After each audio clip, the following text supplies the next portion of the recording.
Good evening and welcome to Gonzaga University and the fourth event of our 2010 to 11 Visiting Writer Series. Please take a moment to turn off your cell phones and other electronic devices.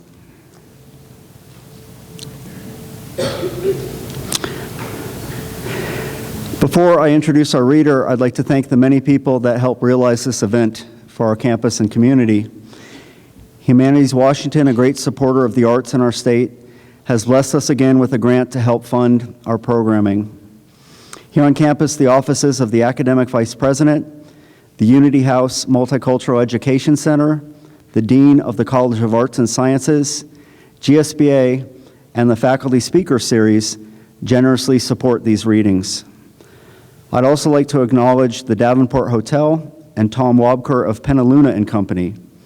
Both companies have given generously to support these events. Linda McDonald of the English department helps far beyond the call of duty, and Rebecca Hofflin, the series intern, who you just heard a minute ago, has provided needed support. She's been great. Please help me in thanking all of these people.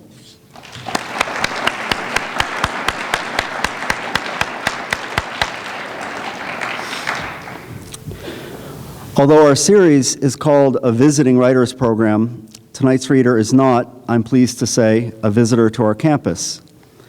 A new faculty member in the Department of English, Keya Mitra, comes to us from the esteemed writing program at the University of Houston, where she earned her Master of Fine Arts degree as well as a PhD.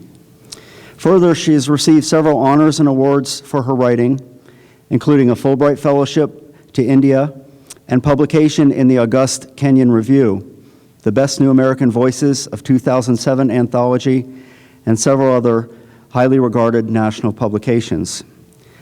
She's been an editor for the literary journal Gulf Coast, and she's worked as a writer in the schools in Houston. Perhaps most significantly, her novel and short story collection have both been finalists for highly competitive prizes, and I am certain that they will find publishers in the next several months.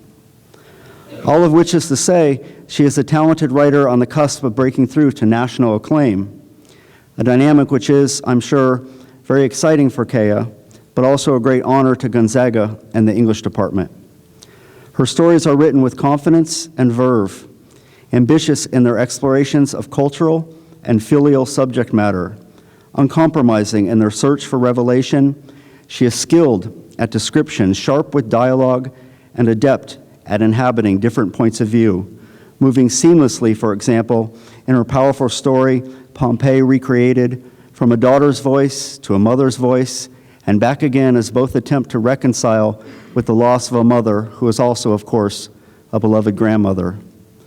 Her grace inhabiting different voices underscores to readers that the narratives she constructs, however contrasting in outward details, are versions of the same tale of women and men seeking identity amid social and cultural contexts that would obstruct that quest. This is powerful and important material, and she has the talents to take it on. Please help me in welcoming Keya Mitra.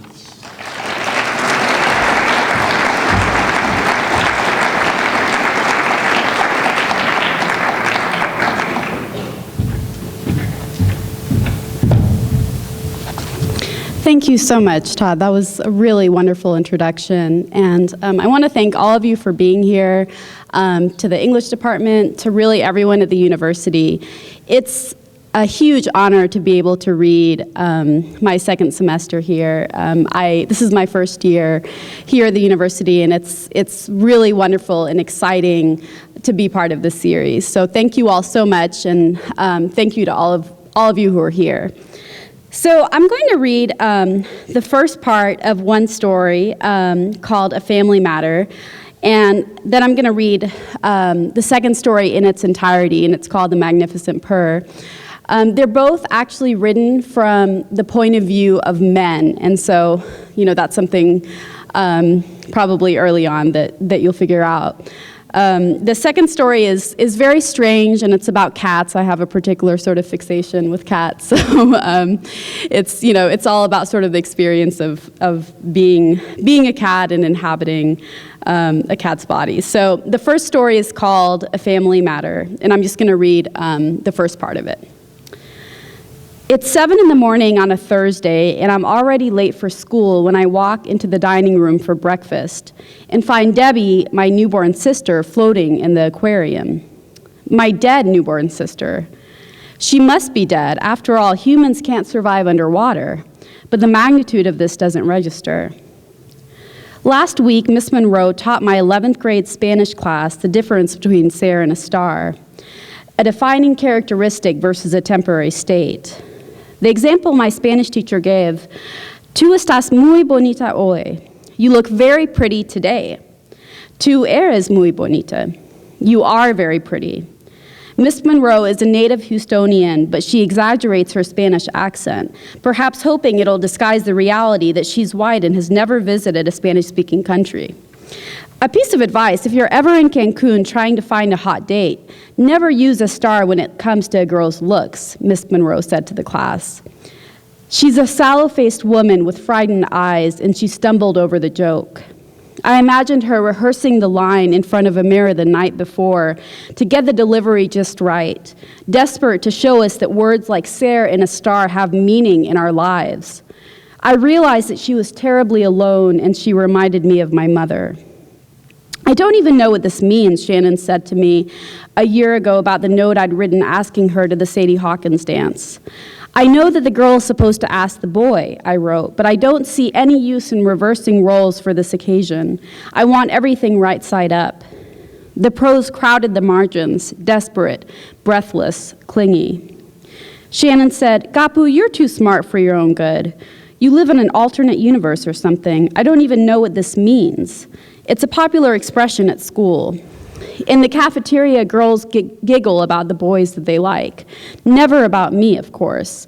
The most adorable Indian boy at our school, Shannon once dubbed me. Translation, the dickless brown midget. No, the girls gossip about the bulky guys whose huge gorilla arms make up for alcohol-induced brain damage. He said, I'm fine. I don't even know what that means, they say. As I glance at the aquarium now, the deadness of Debbie's body socks me right in the face, and these are the words racing through my mind. I don't even know what this means. The fish swim around the body, and for a moment, I feel an absurd sense of relief that they aren't dead, before I remember that my sister is dead. That's the difference between ser and a star. You can't say, mi hermana está muerta. Death isn't a temporary state. She'll be dead today, tomorrow, the day after, or so they say. The water remained still, silent, pleading the fifth. Whatever commotion raged inside that aquarium has settled, and the water won't divulge the past. My dad glances up at me from the dining room and smiles, or at least I think he does. He's gained weight over the years, and the thickness of his neck and the boyish protrusion of his cheeks give him the appearance of constant joviality. His fat has become a masquerade. You can't discern a sincere smile from a reflexive swelling of his lower face. But to those of us who know better, his body expands with his stretches of silence as though his belly is an accumulation of everything unspoken, all that has been withheld seeking release. We conduct ourselves at home as though our house is tapped, because my dad believes we are living under surveillance. If you say the wrong thing, he said once, they'll haul you off and arrest you for terrorism. My father rises. Eggs, he asked me? He is a large man, so large that his standing up seems an act of immense generosity. His hands are wet and he presses them against the table to support himself when he gets up. His handprints soil the pink tablecloth. My mother also sits at the table. She says nothing but clenches her hands with such force that I'm afraid that her nails will leave permanent impressions on her palms, and her anger will be fossilized in those tiny indentations. Deepak, my 7-year-old brother, sits next to my mother, and he holds a banana in his left hand, but doesn't eat it. Instead, he shakes it vigorously, as though it's a hand or foot that's fallen asleep. Did my father do it in the morning, alone, or was it like a magic trick gone awry? Now for my ultimate feat, the baby in the aquarium. What's that? She's not breathing? The absence of sound is nearly as jarring as the dead baby. Debbie is, or was, how many hours does a person have to be dead before she gets relegated to the past tense? Newly human. My mom and dad brought her home late last night when Deepak and I were supposed to be asleep, and they paused in the doorway of our room for a moment, whispering. I was awake, just barely, and could see the silhouette of Mom and Dad in a tiny bundle with outstretched fingers. Now my father places the eggs in front of me, sunny side up, the circles of yolk perfectly pooled in the centers. He maintains an almost dictatorial control over objects. Yolks never run loose in our house. I slide in next to my mother. I try not to look at the baby in the aquarium. There's no way it's Debbie, I think. People don't just leave drowned babies in aquariums. That Yates woman drowned 5 of her babies. She must have disposed of the corpses somehow. We're trained to clean or flush anything fecal, diseased, or dead. But the baby in that aquarium is real, and so is the absence of noise, so stark I can't possibly be imagining it. The stillness was a major incentive for my mother to have another child at the age of 38. For years, silence covered the house like snow solidifying into ice over time in a perpetual snowstorm.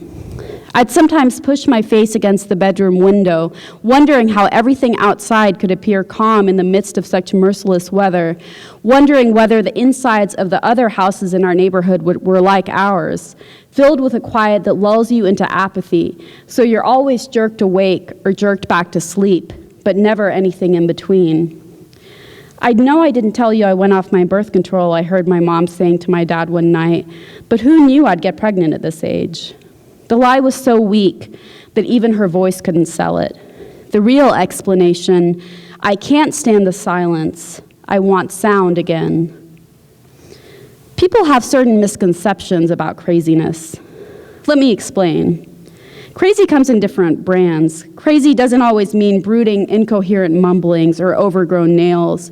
Crazy can be an Indian man who'll dress up in a cowboy hat when your friends come over because it amuses them, who says, y'all, and I am a poo, welcome to the quickie mark, and screw that hoe in a Bengali accent because your dad will make people laugh at any cost. Then, after everyone leaves, Crazy goes quiet. Crazy takes off his cowboy hat and stops talking in his accent. He stops talking at all. Crazy can be a successful lawyer who hoards his money because he constantly anticipates disaster. Crazy lives in a tiny house with his family, a largely unfurnished space. But Crazy isn't stingy, he'll insist. He's responsible. Crazy can have a lovely wife who he loves, who was not given to him in an arranged marriage, but courted persistently, until they were a Mr. and Mrs. Crazy with their bulging soon-to-be son. Crazy has no idea with the bulging soon-to-be son, and he has even less of an idea when the soon-to-be son is a real human being. He withdraws into himself for days at a time. When there's a second bulge and a second son, he withdraws into himself for longer. When Crazy gets crazy, the house goes silent. His family tiptoes around him. Crazy eventually declares a state of emergency in his own home. We're being watched, he insists, though there is no evidence of this. Any misstep and will be deported, condemned as terrorist, he says. The rules, no betrayal of a family member, no negative talk, not until things are normal again in this country. The transcripts of Crazy's dinner conversations with his family read like a script of the Brady Bunch. Crazy's wife will whisper to Crazy's first son, when he can't take his father anymore, that no man will ever love his family like Crazy. Nothing is as important as family, she'll say. Whatever happens inside this house is a family matter. She says that Crazy suffers from generalized anxiety disorder, obsessive compulsive disorder, major depressive disorder, bipolar disorder. Anyone who has witnessed the brutalities of this world like your father would become crazy, she says. In a way, we're all crazy. Maybe we are, Crazy's son agrees, but Crazy is still crazy. At dinner, Crazy insists on praying. He doesn't know how to say grace, so he invents the words. Crazy's son makes up his own words too. Please, God, he says, help Crazy. And now, as he boards the school bus, please, God, help me understand what to do about Crazy. Okay, so I'll stop there, but here's the second story. It's called The Magnificent Purr. My family has always opted to confront our problems, which is why, historically, we've been known to take our own lives. My mother drank herself to death with remarkable discipline. My father instead of going through denial after her passing, embraced his despair and hanged himself when I was 5 years old.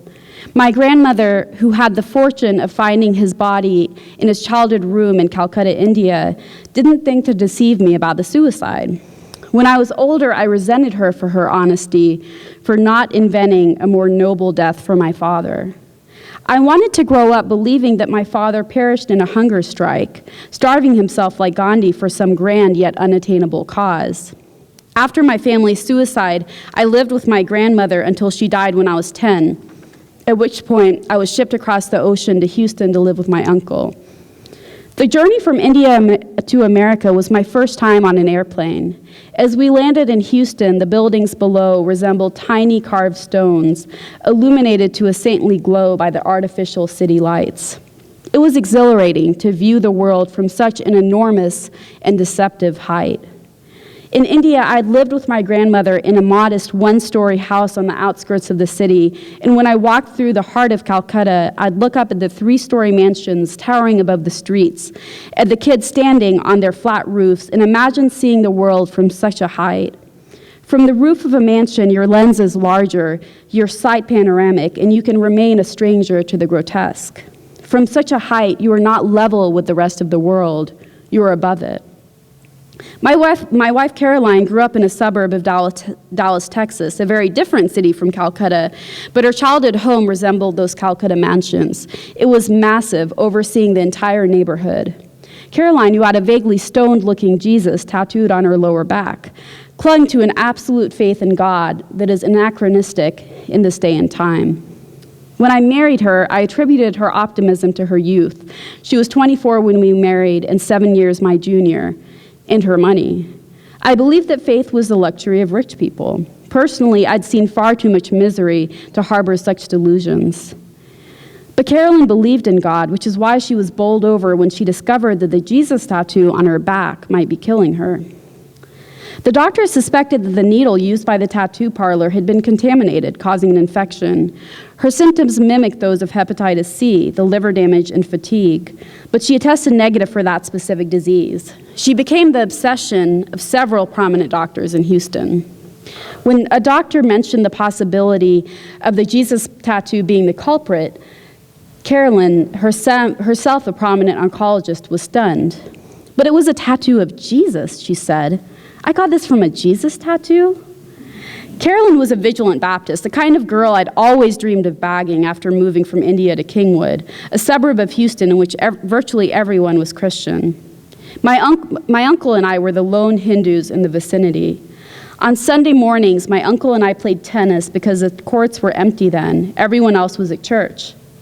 As we passed by the church on the way to the courts, I imagined the hot girls in my classes in button-down tops and pleated skirts, their thighs grazing as they clasped their manicured hands in prayer, both sensual and reverent.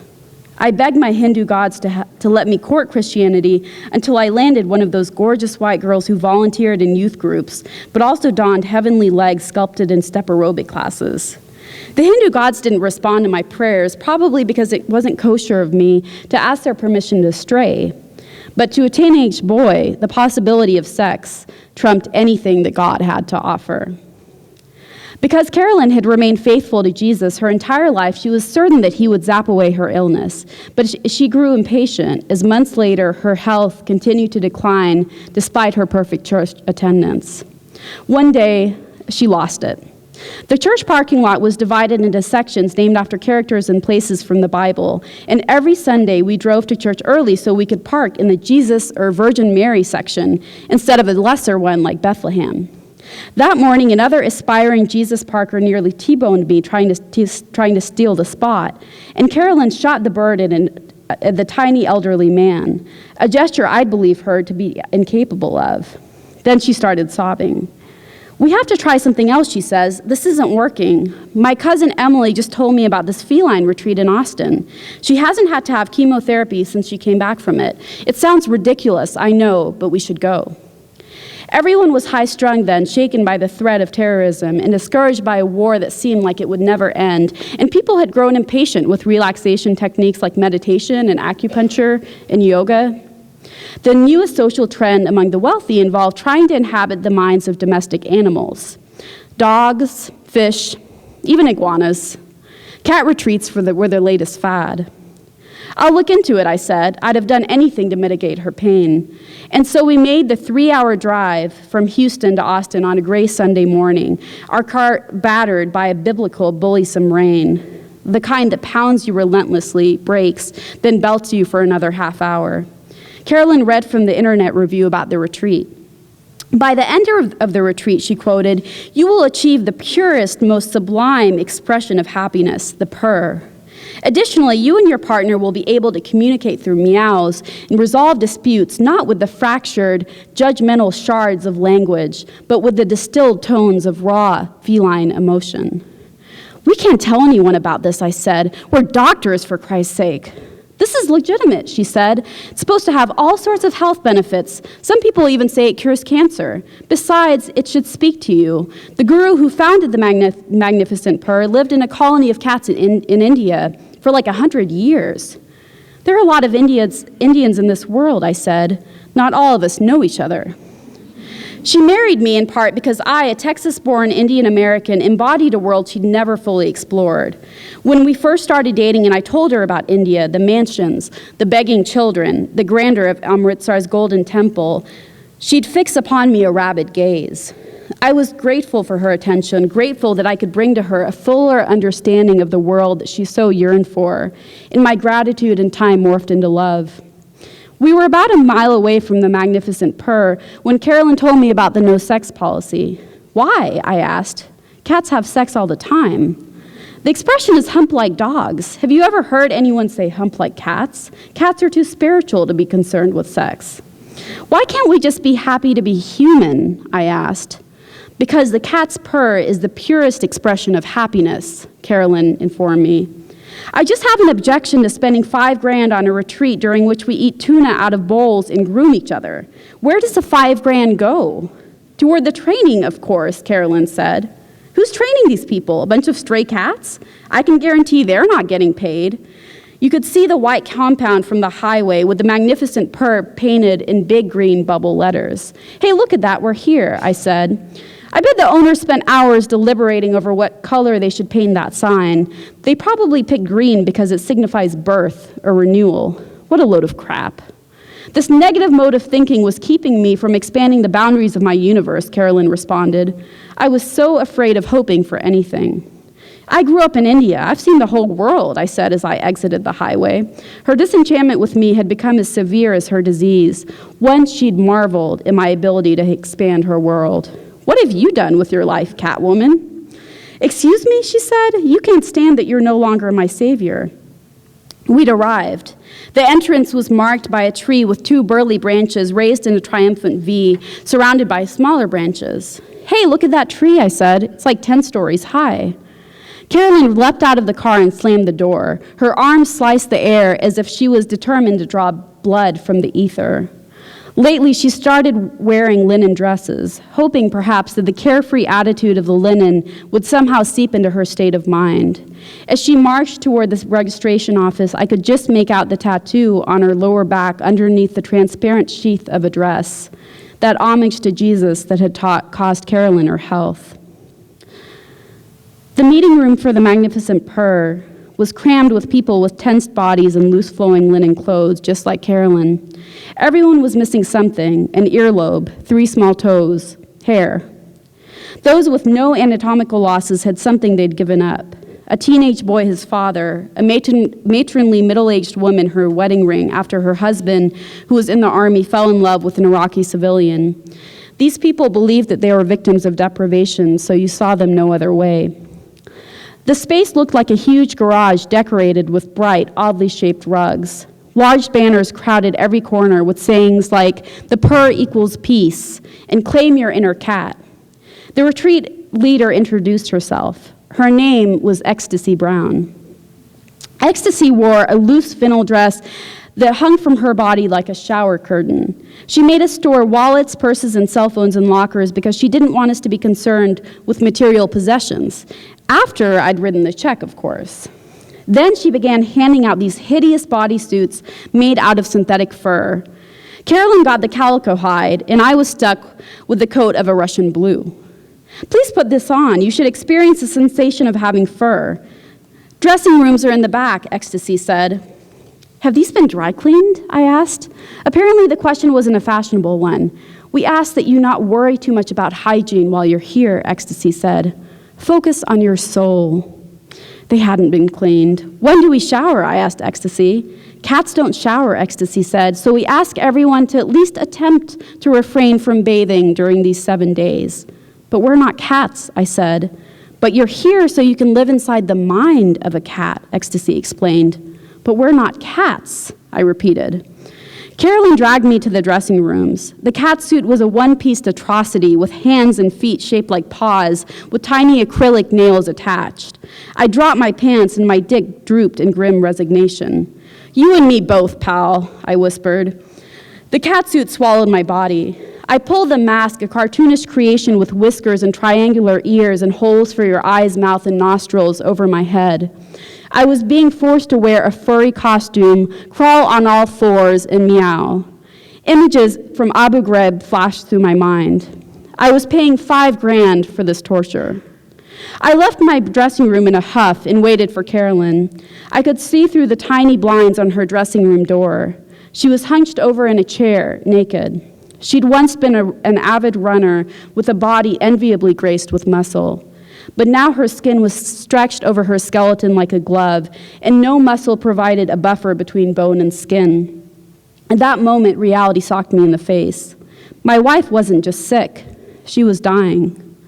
When she came out of the dressing room, I whistled, twirling her around. Until now, I've never considered bestiality, I whispered in a thick faux Russian accent, but you, my darling, are simply too delicious. She laughed in surprise. I grabbed her hand.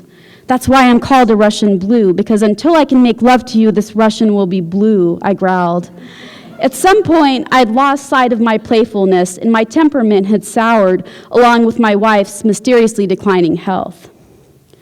The group meeting, which began around 11 that morning, consisted of Ecstasy's preaching. You will purr. She repeated it several times in a hypnotic murmur. You will purr. You will purr. But if you do not believe or fail to follow our rules, you will not purr. Our technique is foolproof unless you question or undermine it.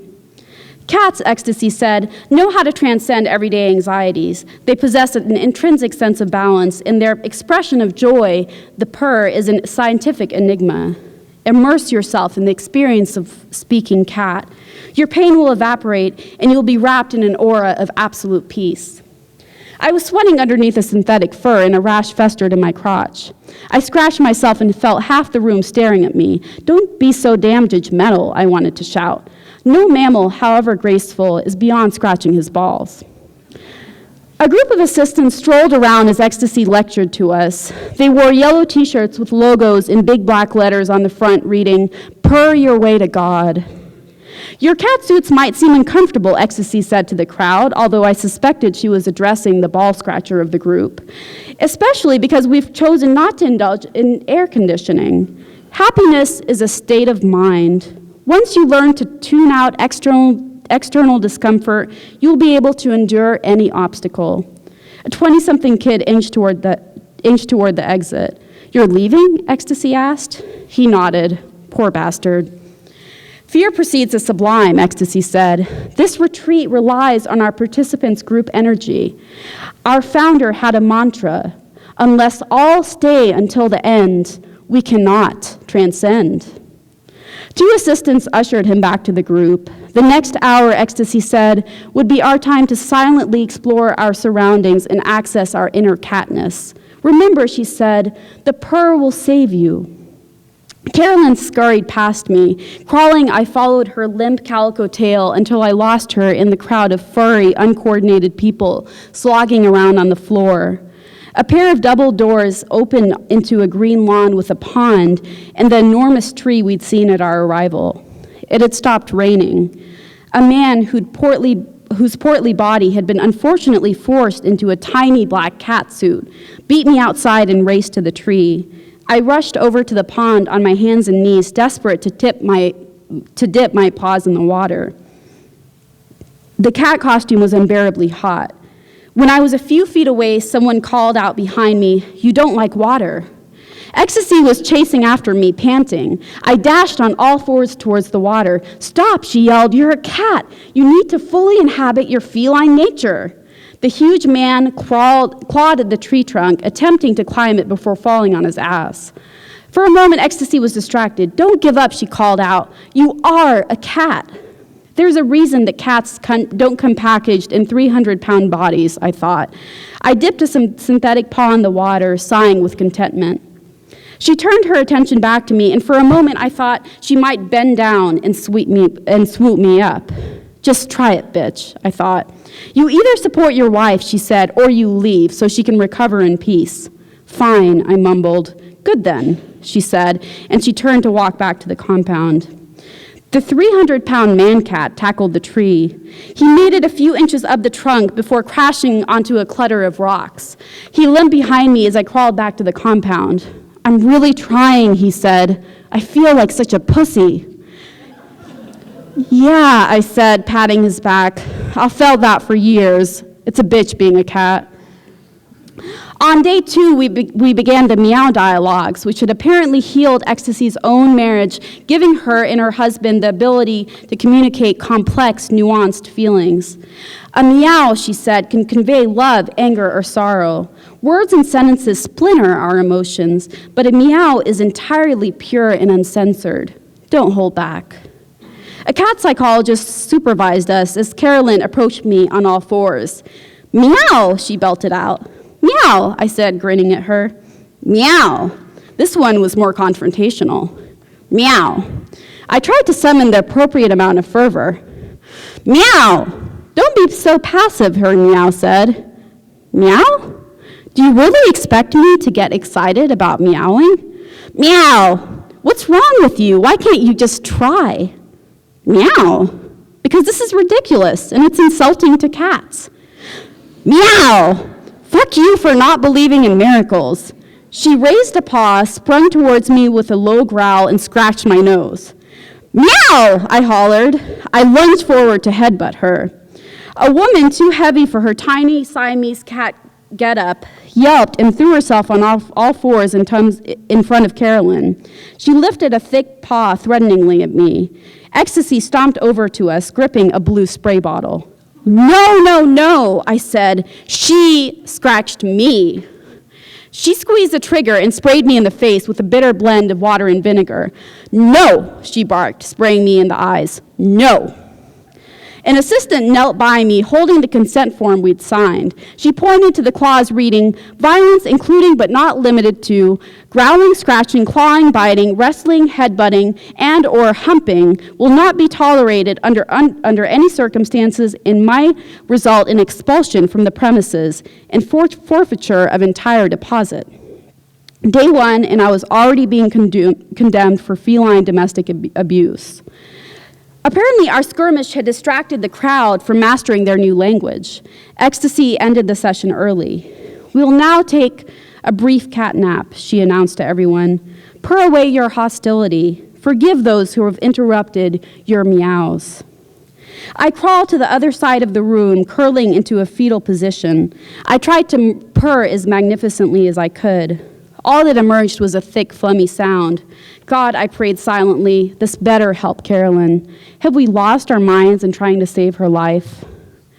After lunch on the 3rd day, which consisted of tuna fish and vegetables and cat bowls, they'd advertised it on the website as grilled tuna mixed with delicate greens.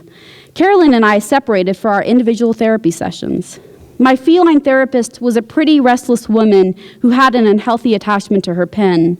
She tapped it against her desk, stuck it in her mouth, and twirled it in the air. "So tell me a little bit about yourself," she said. I tried. I meowed away. I complained about how unfair it was that that Carolyn got her Jesus tattoo to consummate her faith, and then it came back to bite her in the ass. I talked about the sweets that my father brought me after work when he was still alive, and how my mother scolded him because I was already chubby, and how he said that every pound I gained added weight to my happiness, and how I cried for months after he died because his ashes weighed next to nothing, and all the happiness he'd stored up in his body over the years of his life were gone. I shed all the excess weight on my body in the year after his death and mourned the loss of my own joy. I meowed this all the best I could, and tears congregated behind my eyes, threatening to escape. The cat therapist jotted something down and said, "Your poor pet squirrel." I stared at her. "You're having some problems translating." "Really?" she asked. "I've been translating for the Magnificent Purr for years. Maybe you need to hone your meowing skills." I crawled out of her office at 3, exhausted, and curled up in a corner with my towel. I had just closed my eyes when something furry rubbed against my feet. Carolyn peered up at me. Her eyes were amber, her pupils tiny black specks preserved inside those orange orbs. They were lovely. "Let's get out of here," I begged. She shook her head. "I haven't been able to purr." "Of course you haven't. You're not a cat." Her eyes clouded over. "You have no faith," she said, and stalked away. I had no energy left to coax her back to reality. I reported her missing at the 5:30 p.m. purring practice on the 4th day of the retreat, and at 6 we began searching for her, crawling around the compound. I was surrounded by a medley of meows as we dispersed. Ecstasy was driving me crazy with her tirades and kept saying, "Someone must have seriously upset that fragile kitty," and glaring at me. I wandered outside. It was still light out as I crawled toward the pond. The leaves on the tree were a crisp, vibrant green. In the winter, the leaves would curl into decay, overcome by a dull brownness, but for now they were in their prime. In the pond, yellow and red slivers of fish ventured close to the surface. Meow. The noise was coming from above. I glanced up. Carolyn was shimmying up the trunk of the massive tree. She'd made it halfway to the top. A human could never have made it up that high. I wasn't sure a cat could do it. "Jesus," I said, "how did you get up there?" A smile passed over her face.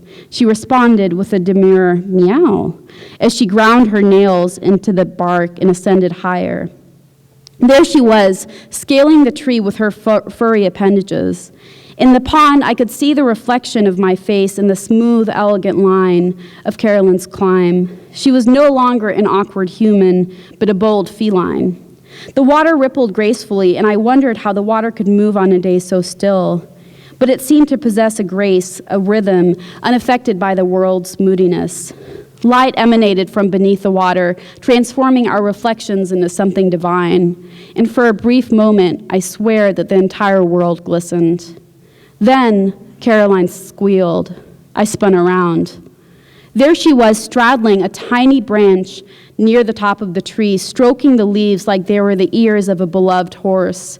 She extended her furry arms toward the sky in triumph, grinning at me, as proud as a kid on a bicycle, boasting no hands. I laughed, staring up at her in the light and the benevolent sky. "You're unbelievable." I was still laughing when the branch snapped like a broken neck. It was a swift amputation. The branch plummeted to the ground with Carolyn on it. She didn't tense up during the fall as humans do, anticipating the devastation to their bodies. Instead, her body remained entirely unclenched, as sleek and confident as a cat dismounting after climbing a tree. But despite the strength of her faith, she was no cat. I was too transfixed to move for a few moments. I extended my arms to catch her, but I couldn't get to her in time. Part of me expected to see her navigating the skies on that branch. Moments earlier, at that tremendous height, she'd seemed invincible. But there she was, a few feet away, her head angled in such a way that I didn't have to look closer to know that she was gone. I crawled away on all fours and kept going until I stumbled into a ditch and buried myself underneath a thatch of leaves. Surprisingly, Carolyn's death garnered little negative publicity for the Magnificent Purr. My lawsuit, and I was never able to muster my wife's level of faith in this pursuit, was summarily dismissed after the judge ruled that neither the Magnificent Purr Incorporated nor any of its agents or employees had encouraged, expressly or implicitly, the climbing of trees. Instead, Carolyn was touted as a martyr, a woman so immersed in her inner feline that she'd achieved the impossible climbing that tree and had died for her faith in the purr. Over the next several years, many aspiring PERS attended the retreat, some hopeful that they too would die and, like Carolyn, be proclaimed a Messiah. One heaved himself 5 feet up the tree, threw himself off, and suffered only minor bruises. But no other person ever came close to Carolyn's legendary transcendence. Before my wife got sick and we stopped making love, sex with Carolyn occasionally aroused in me a transient sensation of God. Sometimes we'd spill into one another as we finished, and if I opened my eyes, Carolyn's head would be tilted back, her lips parted in a smile more goofy than alluring, but gorgeous in its sincerity. My mind would drift to the purest and most psychedelic of images, golden ornaments suspended in the sky and pillows of blinding light wafting along like clouds. I'd assail her with gratitude. I never imagined that an orgasm could be so celestial. And she'd laugh and press her hands against my face as though it were wet clay she was molding with her fingers. After Carolyn, I never again stumbled upon the celestial. She was my last link to the divine. I am, however, unable to part with those few moments before her death. Even years later, they replay constantly in my mind and leave me only half in the present. There is Carolyn, taunting me from the impossible heights she somehow conquered through her faith in a notion every bit as absurd as it was. It turned out miraculous. She lets go of the last branch and waves her arms in celebration. She will fall, of course, but that comes later.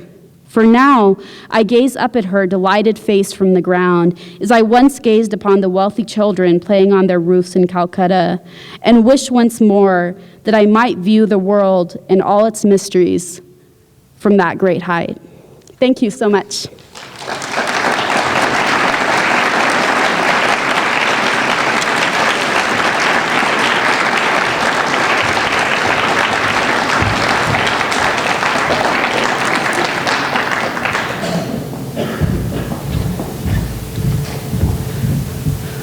Thanks again for coming this evening. Our next event is the beginning of March. We'll host Rick Moody here on campus, so I hope to see you then.